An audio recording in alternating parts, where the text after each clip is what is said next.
Hey guys, Languagehacker here. We got a patch coming out today, or yesterday, or the day before that, depending on when you're watching this video. But anyways, stuff is changing. I don't have the patch notes out for you just yet, but I'm going to give you a rundown of the main things that are changing and what that means for the meta. And based on that, I will then tell you 4 decks that I think will be very good post-patch because of the changes. So let's hop in and see what we're talking about. First and foremost, one of the big changes that's happening is this guy. Kazakhstan is going to be changed to read Battlecry. If you have played 4 Dragons this game, craft a custom deck of treasures. This is to mainly hit Druid, so that it is harder for them to play all their stupid ramp, survival, do stuff cards, and then also have Kazakhstan. So normally Druid does run 1 Raid Boss Nyxia and Kazakhstan. That's 1 other dragon, but they will have to have played 4 dragons, so they need 3 extra deck slots to be able to play Kazakhstan.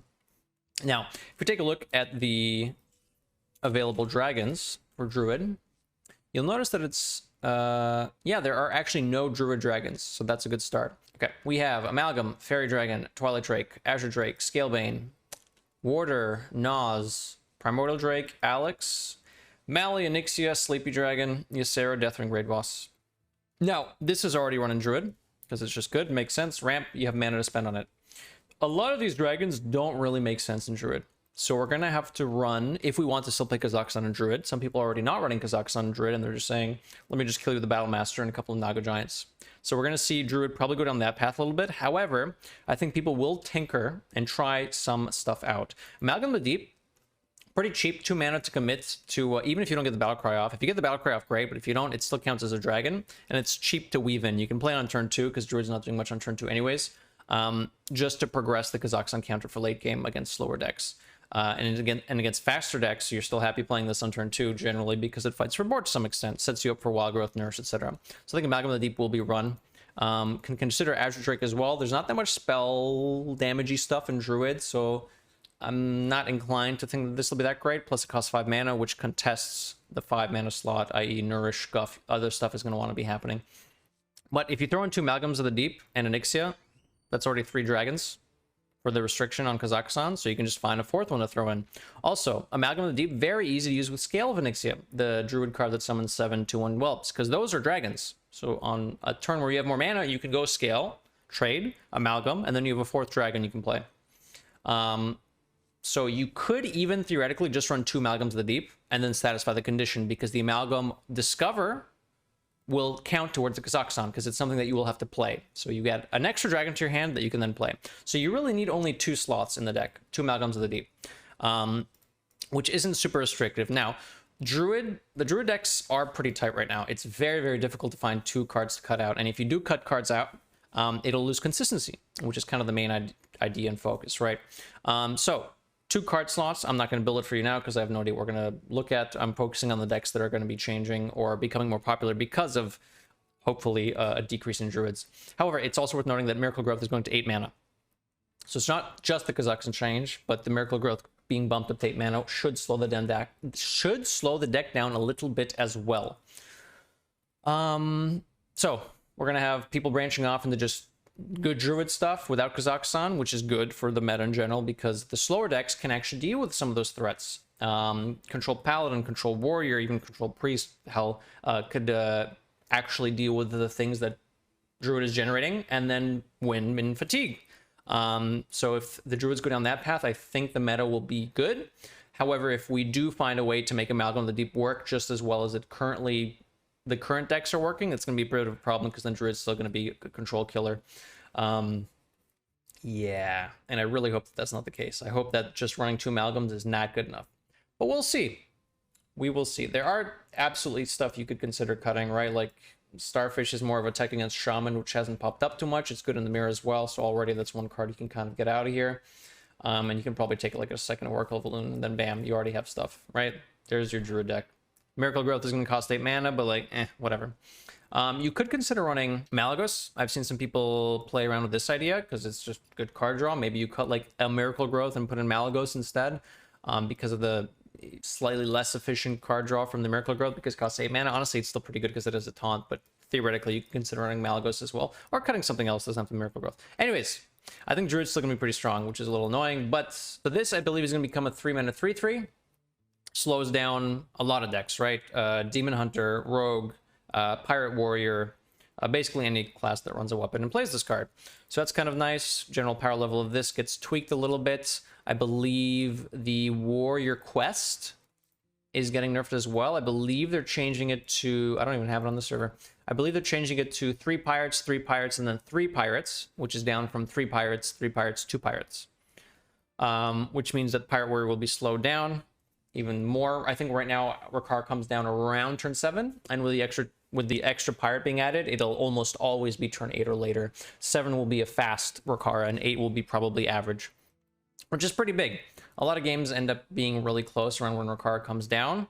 So having it delayed by a full turn is a pretty big deal for a lot of decks. It lets them kind of deal with the pirate stuff beforehand. It also means that an extra pirate will need to be played for that till that point. Sometimes pirate warriors can run out of gas, like they just might not have enough pirates. If they naturally draw their weapon before the first part of the quest line is complete, they might actually just run out of pirates. If they, you could dredge and do amalgam discovers and whatnot, but the deck will be slowed down, which I think is good. I don't think there are any other change. Was Switcheroo getting changed as well? I believe it's going to read swap the health. Chat, tell me if I'm wrong. I believe Switcheroo is going to be... Why am I... You know what? There's a link right here. I should click on this link. Oh, they have the patch notes. Perfect. I mean, look at that. Professional streamer. Hoo-hoo-hoo. Okay, Kazakhstan, if you played 4 other dragons this game, craft a custom deck of treasures. Miracle Growth goes up to 8 mana. Yeah, there it is. The third portion of the Warrior Quest line goes up to 3. Puffer Fist becomes a 3 and a 3/3. Switcheroo, draw 2 minions, swap their health, which isn't super relevant. We haven't really been doing dumb combo stuff in standard. This will remove the Twin Fin Fin Twin thing, which is kind of annoying, but otherwise it should still keep the other priest decks intact. KT is a wild change, and then that's it for standard stuff. So yeah, I got all the main nerfs covered. Now, with those changes, Pirate Warrior as well, it can be kind of annoying for some control decks because it is just, you're going to get outvalued because they just keep cranking out damage and weapons. So, control decks in general, stocks are up. But other decks, stocks are up too. Basically, anything that Druid was pushing out of the meta now has a chance to come back in, or at least become a bit more prevalent. So let's talk about 4 decks. I've done some guides for these decks already. If you check out the YouTube channel, you can find guides for all of these decks. But I wanted to highlight these as... also, these are slightly different than the decks I posted, just for... I've been tinkering around with some different lists. But I wanted to show you the decks that I think will become stronger, or strongest, after the patch goes live. Control Paladin. Really good matchup spread across the board. Survivability is great. Long-term value is just great from Cariel. Output, damage, kill potential, also great. Mistress Smite, Garden's Grace. Tempo with Immortalized in Stone. Very, very, very good. So Control Paladin stocks are very, very high after the Druid change. Theoretically, in like turns and stuff, you'd be banning Druid anyways with the Control Paladin in your lineup, but hopefully on ladder, the frequency goes down of Druids so that we can play more Paladin, which is good against some of the other stuff in the meta too, particularly DH. I imagine DH stocks will be going down. This is a fun list I've been playing around with. Bran, School Teacher, and Ashara. A little bit more Battle Cry and stuff to do. In the meantime, I felt like the Paladin deck was a little too passive. Honestly, might be better, the passive version, but I wanted to try around and play with some tempo tools, and I've been having fun with this. Check this out. All the lists I'm talking about here will be posted below in the description. Next up, Control Warrior. This is pretty much the same list I posted a couple days ago. Not much has changed. This or Charge Warrior, both are going to become better with Druid being pushed out of the meta. And if there are other control decks, Warrior can have a good time in that as well, because Warrior has some control tools that are quite nice against that. Nelly can just kill people. Kazakhstan, of course. There are some natural dragons in this deck, so the restriction on Kazakhstan is less of an issue in Warrior. So it's kind of nice, and we'll probably see people tinker with some fun stuff here. Fortune Flames and From the Depths. I talked about this a bit earlier in another video. This sort of combo is actually kind of nice. I did enjoy having the discounts, and you can get some pretty wacky turn 4 or 5 stuff with the discounts. Next up, Shaman. I think this video is actually coming out today, which will be yesterday or the day before that for some of you guys. But this Shaman, did I say Control Shaman? Burn Shaman. Very nice. Druid, kind of a problem because everyone was taking the Starfishes, and just in general, they gain a bunch of armor, and you just struggle to deal with that, and Ibis and whatnot. Ugh. Anyways, this is pretty good against everything else. It's also fine against control decks because you can set up like cool kill combos with the School Teacher Nagalings and Bolner with big bioluminescence and burn boards, and you can grind people out Brucon as well in some cases. A lot of good some good anti-removal, anti-aggro tools. You got the Maelstrom portals for AoE, a little bit of single target removal, Wildpaw Cavern to deal with those pesky weapon decks. I've teched in a Viper, which you might not see in too many other decks because Paladin is probably more popular, and it's really difficult to kill through Carriel. So having a Viper in this deck to deal with some Paladins is nice, and it can still hit some stray Demon Hunters, Rogues, and probably even Warriors as well. This is actually the list. I think this might be the 30-card list that I won a cup with. Fun fact. So it's a good reason to run that. And this is also one of the decks I brought to the cup that I won, the Open Cup. Quest Hunter. Druid was by and large the worst matchup for Quest Hunter, and Quest Hunter is just positive across the board outside of Druid. It's just good against everything, or even. So this deck, I imagine, is going to be wreaking havoc, and it was not touched at all by the nerfs. So I'm a little concerned, frankly, that Hunter and Paladin are going to get way too strong now, but we will see. Maybe Druid doesn't get nerfed enough and it's still too strong. But yeah, Quest Hunter is very good. Good against aggro decks. You have some grindy stuff for control matchups, and you just kill people who don't gain armor anyways, so you don't really even need Tavish in every matchup that isn't aggro.